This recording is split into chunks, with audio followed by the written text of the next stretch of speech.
kelompok 3. Sebelumnya di sini saya memperkenalkan teman-teman saya dari kelompok 3 juga. Ada saya Regina Mariani, saya Uliadi Fitriana, saya Nerima. Oke, sebelumnya terima kasih kepada Ibu Haja Isyatiyah SGMPDI untuk memberi kesempatan membuat video ini. Oke, langsung saja kita ke materi pertama, yaitu definisi yang akan disampaikan oleh Regia. Baik, terima kasih kepada moderator. Jadi definisi filsafat ketuhanan adalah pemikiran tentang Tuhan dengan pendekatan akal budi, yaitu memakai apa yang disebut sebagai pendekatan filosofis. Bagi orang yang menganut agama tertentu, terutama agama Islam, Kristen, Yahudi, akan menambahkan pendekatan wahyu di dalam usaha memikirkannya. Terima kasih. Oke, selanjutnya ke filsafat ketuhanan yang saya jelaskan sendiri. Di sini filsafat ketuhanan adalah cabang filsafat yang mempelajari tentang hakikat Tuhan, eksistensinya, dan hubungannya dengan alam semesta serta manusia. Beberapa pendekatan dalam filsafat ketuhanan yaitu ada teisme, ateisme, deisme, panteisme, dan juga agnostisisme. Di sini kita ketahui sendiri bahwa teisme adalah keyakinan bahwa Tuhan itu ada dan Tuhan berperan aktif dalam ciptaan dan kehidupan manusia. Orang-orang yang memeluk teisme ini meyakini adanya Tuhan yang pribadi dan berinteraksi dengan dunia serta umatnya.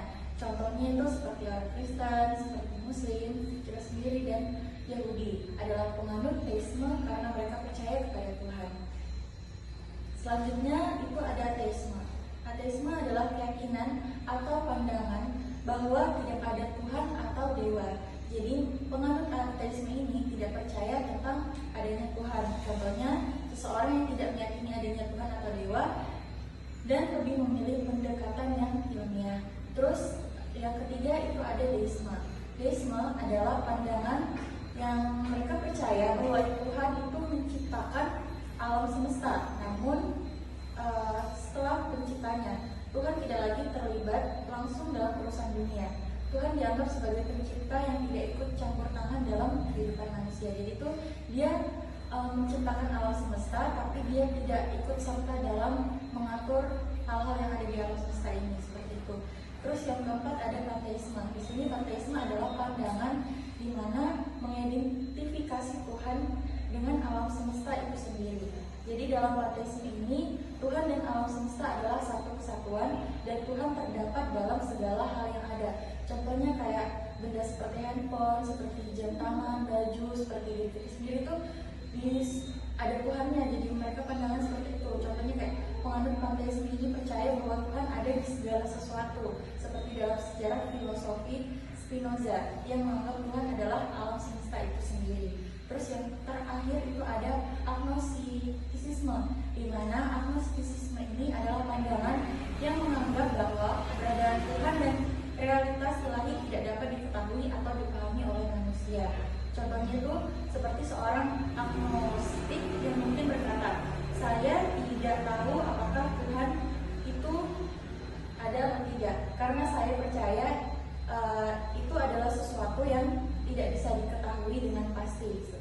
Oke, mungkin itu saja yang dapat saya sampaikan. Selanjutnya materinya akan disampaikan oleh Aulia. Baik, di sini saya akan menjelaskan tentang eksistensi Tuhan dalam pandangan manusia modern. Abad modern adalah abad kreativitas umat manusia. Disebut demikian sebab abad ini lebih menitik beratkan proses kehidupan manusia pada landasan kreatif yang dikonstruksi oleh iming-iming kemajuan, kebebasan, dan ilmu pengetahuan. Sekian, saya kembalikan ke moderator. Oke, selanjutnya materi yang terakhir akan disampaikan oleh Nikmah. Baik, selanjutnya ada sifat-sifat Tuhan. Sifat Tuhan secara umum ada 3, yaitu sifat wajib, sifat mustahil, dan sifat jaiz. Yang pertama ada sifat wajib adalah sifat-sifat yang harus ada pada Tuhan, karena tanpa sifat-sifat tersebut Tuhan tidak akan bisa dianggap sebagai Tuhan yang sempurna. Yang kedua ada sifat mustahil adalah sifat-sifat yang tidak mungkin ada pada Tuhan, karena jika sifat tersebut ada maka akan bertentangan dengan kesempurnaannya. Yang terakhir ada sifat jaiz, mencakup hal-hal yang tidak bertentangan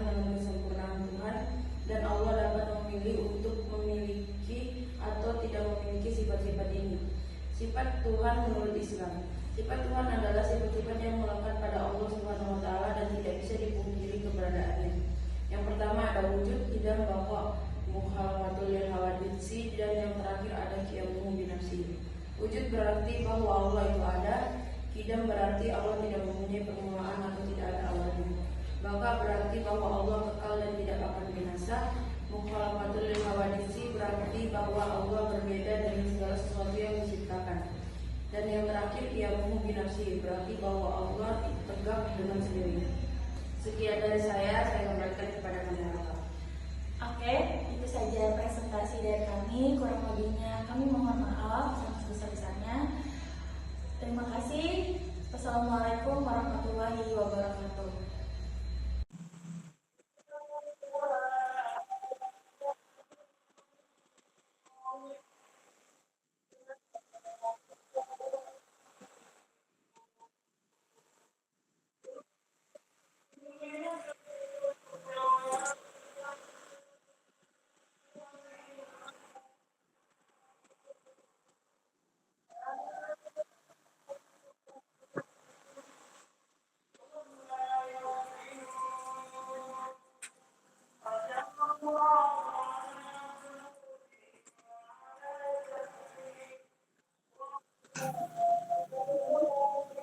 Baik, di sini saya akan menyampaikan materi saya. Taat kepada hukum Tuhan. Hukum Tuhan adalah seperangkat aturan yang berasal dari wahyu ilahi yang berfungsi sebagai panduan untuk menjalani kehidupan benar dan bermakna. Ketaatan terhadap hukum Tuhan, kewajiban hukum dari keimanan. Ketaatan ini melibatkan satu, melaksanakan kewajiban ibadah. Yang kedua, kepatuhan terhadap nilai-nilai norma moral. Yang ketiga, penghindaran dari pelanggaran. Mungkin itu yang saya sampaikan. Saya kembalikan kepada moderator.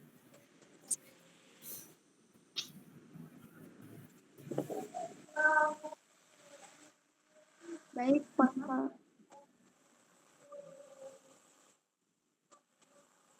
Poin selanjutnya manfaat ketaatan terhadap hukum Tuhan. Sudah tiga, yaitu keseimbangan spiritual. Ketaatan kepada Tuhan memberikan ketenangan hati dan kedamaian batin dengan menaati perintahnya. Manusia merasakan kehadiran Tuhan dalam hidupnya mengurangi stres dan ketakutan akan hal-hal duniawi. Harmoni sosial. Hukum Tuhan mendorong menciptanya hubungan yang baik dan penuh penghormatan antara individu, keluarga, dan masyarakat.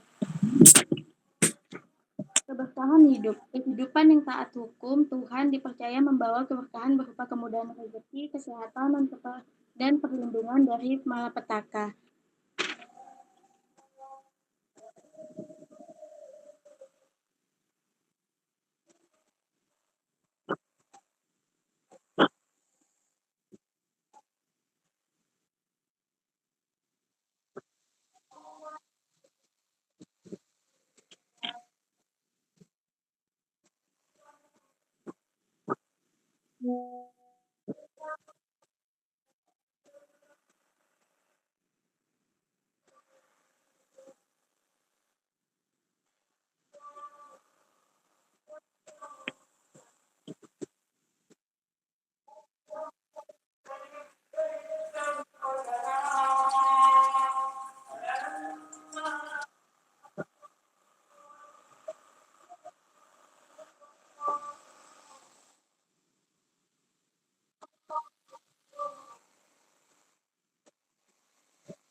Baik, Kak Monik, saya izin bertanya.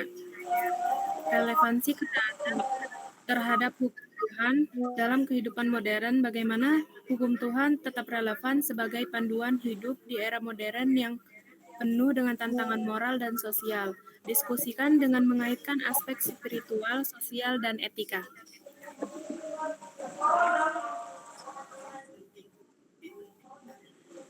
Sekian Kak dari pertanyaan saya.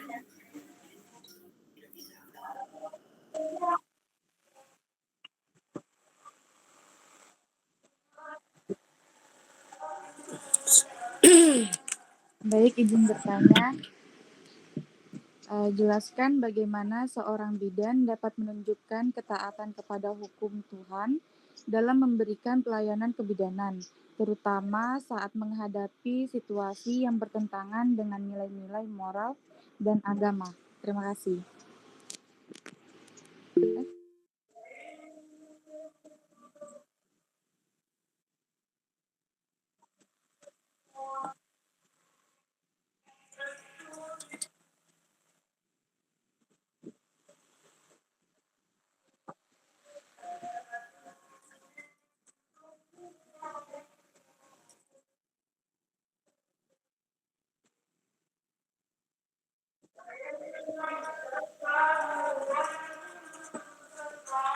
Sebentar ya. Alhamdulillah.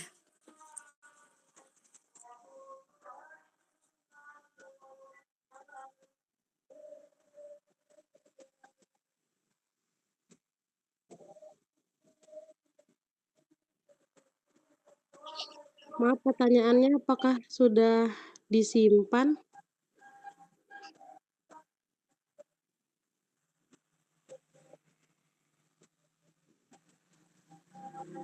Langsung aja dibacakan dan dijawab ya, Dek. Ya sebentar, Ibu potong dulu. Ini adalah setelah kelompok ini kita off ya. Sisanya yang 3 grup bikin presentasi sendiri, video sendiri, kirim ke Ibu. Jadi ini yang terakhir. Karena Ibu enggak bisa enggak ada waktu lagi ini sudah. Ibu sudah mau berangkat habis ini sholat zuhur, berangkat Ibu. Jadi Ibu minta selesaikan kelompok ini, 3 kelompok terakhir bikin video presentasi sendiri. Ya, silahkan. Tanpa Ibu berarti ini. Ibu pikir apa yang sudah Ibu jelaskan di kemarin sudah mewakili karena sama kan? Materinya sama kan yang disampaikan? Jadi apa yang sudah Ibu sampaikan kemarin cukuplah sudah untuk sebagai reinforcement pengayaan buat kalian. Jadi Ibu juga minta maaf kalau tidak bisa membersamai sampai selesai. Silahkan lanjutkan sampai selesai.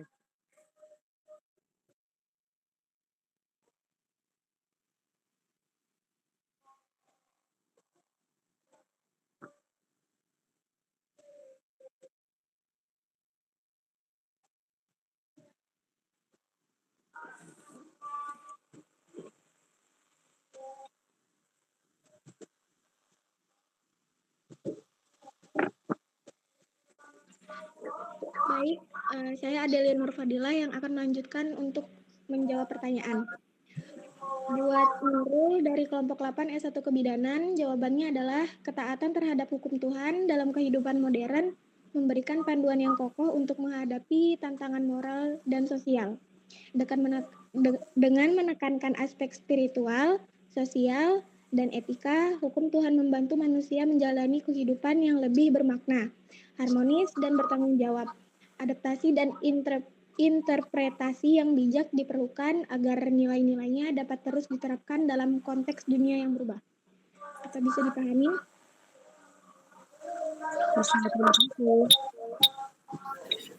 Iya, bisa. Terima kasih. Ya, sama-sama.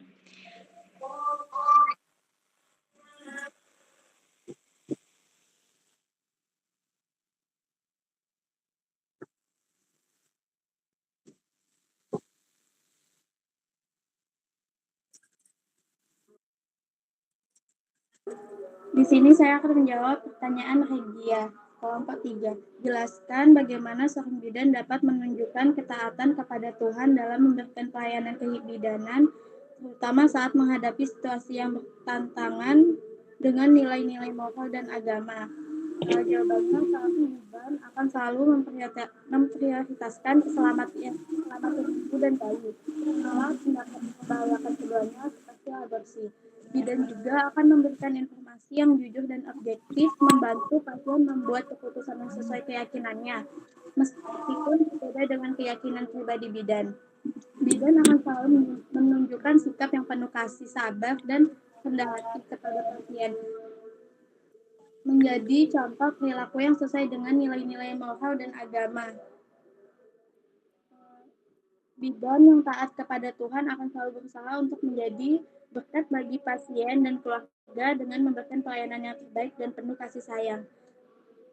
Gimana Hujia, bisa dimengerti jawabannya?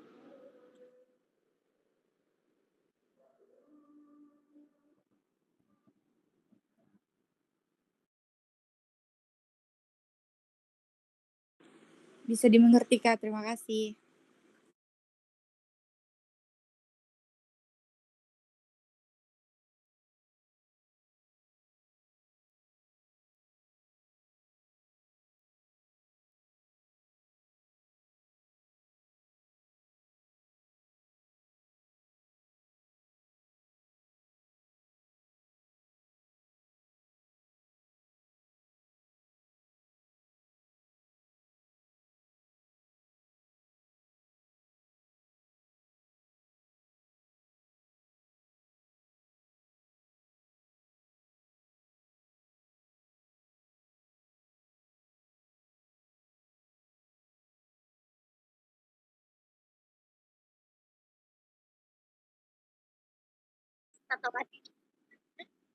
Sudah itu aja. Terima kasih. Baik.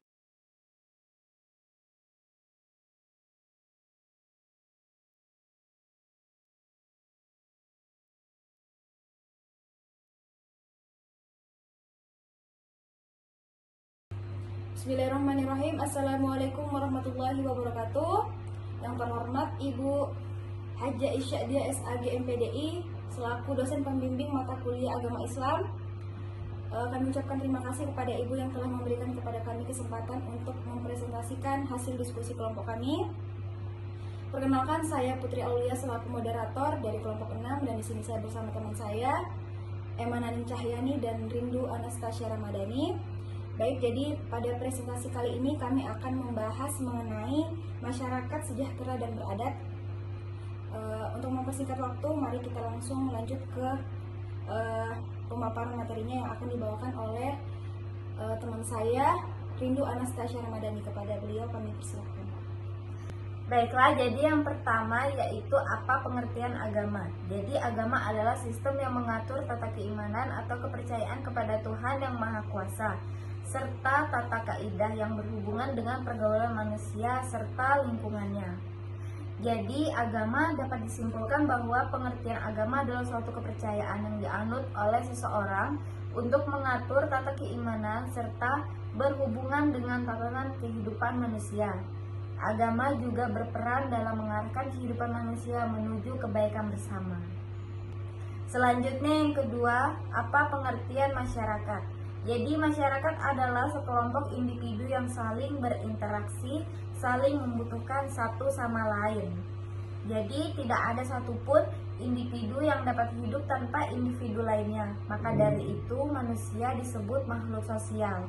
Nah, jadi kita sebagai manusia juga harus bisa hidup berdampingan. Kita tidak bisa hidup tanpa adanya manusia lainnya. Kita juga sama-sama saling membutuhkan, saling melengkapi satu sama lain. Itu saja yang bisa saya sampaikan. Pemateri selanjutnya saya serahkan kepada Emma. Baik, selanjutnya materi ketiga tentang hubungan agama dengan masyarakat. Agama memiliki peran penting bagi manusia dan masyarakat. Agama dijadikan sebagai pedoman hidup. Pertama, nilai agama dilihat dari sudut intelektual yang menjadikan nilai agama sebagai norma atau prinsip.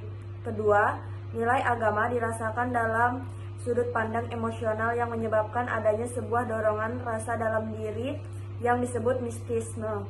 Sekian presentasi dari saya akan memberikan ke moderator. Baik, jadi untuk materi selanjutnya akan saya bacakan.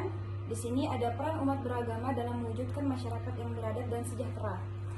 Di sini ada contoh ciri-ciri masyarakat sejahtera. Yang pertama ada kesehatan yang baik. Maksudnya yaitu seperti yang kita ketahui bahwa kesehatan yang baik akan mendukung setiap aktivitas yang kita lakukan. Kemudian yang kedua ada pendidikan yang baik. Maksudnya di sini yaitu kita dapat berpikir dengan kritis, kreatif sehingga mendukung setiap aktivitas yang kita lakukan. Kemudian yang ketiga ada ekonomi yang stabil. Maksud dari ekonomi yang stabil yaitu perekonomian berjalan sesuai kendali sehingga tidak terbebani oleh sesuatu apapun yang akan menghambat setiap aktivitas yang dapat kita lakukan untuk mendukung kesejahteraan masyarakat dan beradab. Kemudian di sini ada contoh ciri masyarakat beradab. Di sini yang pertama ada penghargaan terhadap tradisi, yaitu bagaimana cara kita bisa menghargai keanekaragaman tradisi yang ada di Indonesia. Kemudian yang kedua ada keterlibatan dalam aktivitas budaya, yaitu bagaimana kita terlibat dalam setiap event-event aktivitas-aktivitas budaya yang ada di sekitar kita. Kemudian yang ketiga ada toleransi dan kerukunan, yaitu bagaimana cara kita bisa menghargai perbedaan-perbedaan keanekaragaman yang ada di sekitar kita sehingga menciptakan kerukunan. Kemudian di sini selanjutnya ada hubungan antara sejahtera dan beradab. Kedua konsep ini saling terkait. Masyarakat yang sejahtera cenderung lebih mampu menjaga dan melestarikan adat dan budaya mereka. Contohnya tadi itu di slide yang saya bacakan mengenai ciri-ciri masyarakat sejahtera, di situ ada disebutkan kesehatan yang baik. Kemudian itu sangat terkait karena kesehatan yang baik membuat kita akan lebih aktif dalam keterlibatan di dalam aktivitas budaya. Maka dari itu hubungan antara sejahtera dan beradab ini sangat saling mendukung. Kemudian kesimpulan akan dibacakan oleh teman saya Emma. Kepada Emma saya persilahkan. Baik, selanjutnya kesimpulan masyarakat beradab dan sejahtera dapat terwujud dengan adanya persatuan serta mempunyai kemauan untuk menjaga dan melestarikan adat mereka. Sekian dari saya kembalikan ke moderator. Baik, cukup sekian presentasi dari kami. Saya selaku moderator mewakili teman-teman saya untuk memohon maaf apabila dalam presentasi kali ini banyak sekali kekurangan. Kami mohon maaf sebesar-besarnya. Saya akhiri. Wassalamualaikum warahmatullahi wabarakatuh. Waalaikumsalam warahmatullahi wabarakatuh. Bismillahirrahmanirrahim. Assalamualaikum warahmatullahi wabarakatuh. Perkenalkan, kami dari kelompok 7 ingin mempresentasikan materi tentang budaya akademik.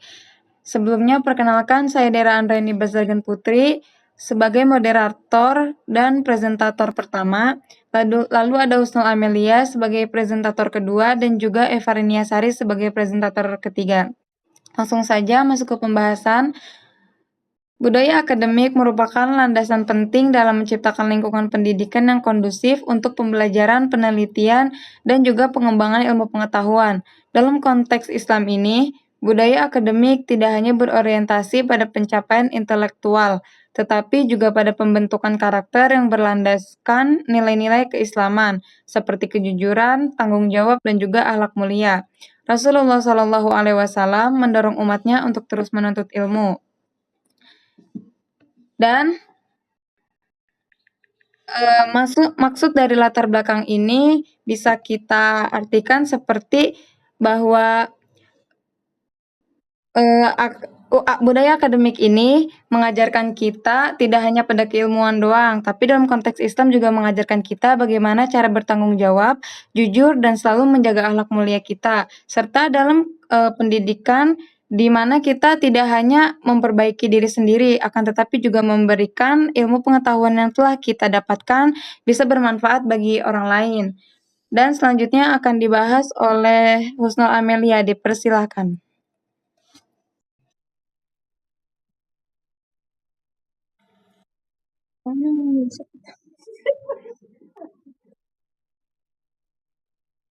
Patah-patah kalau tiba-tiba bendera kekunci yang ini. Nyari dia di sampah. Nyari pengertiannya di sampah dia ini.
Ngapain?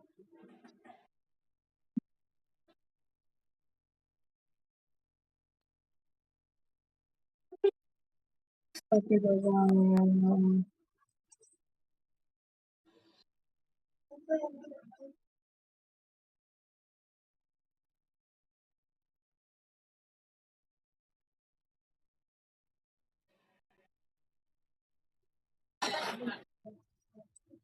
Contoh yang tidak baik. Ya. Oh, ini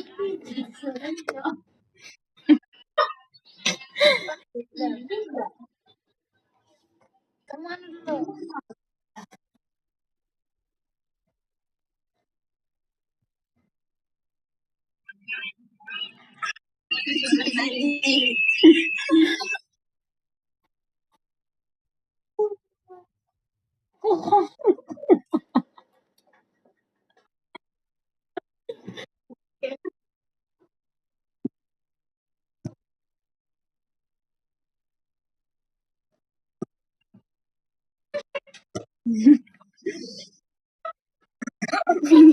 Video dia masuk YouTube nah jangan.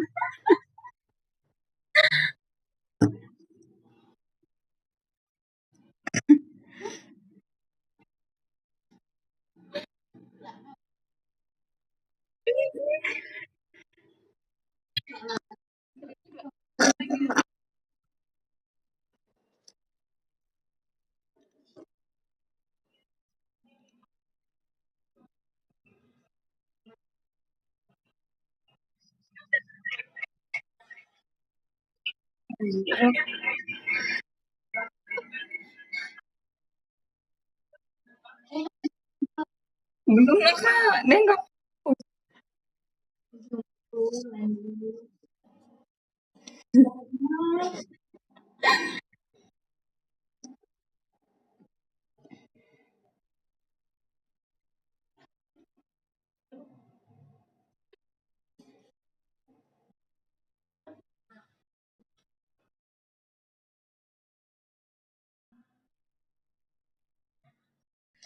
Baik, sekian presentasi dari kelompok 7 mengenai budaya akademik.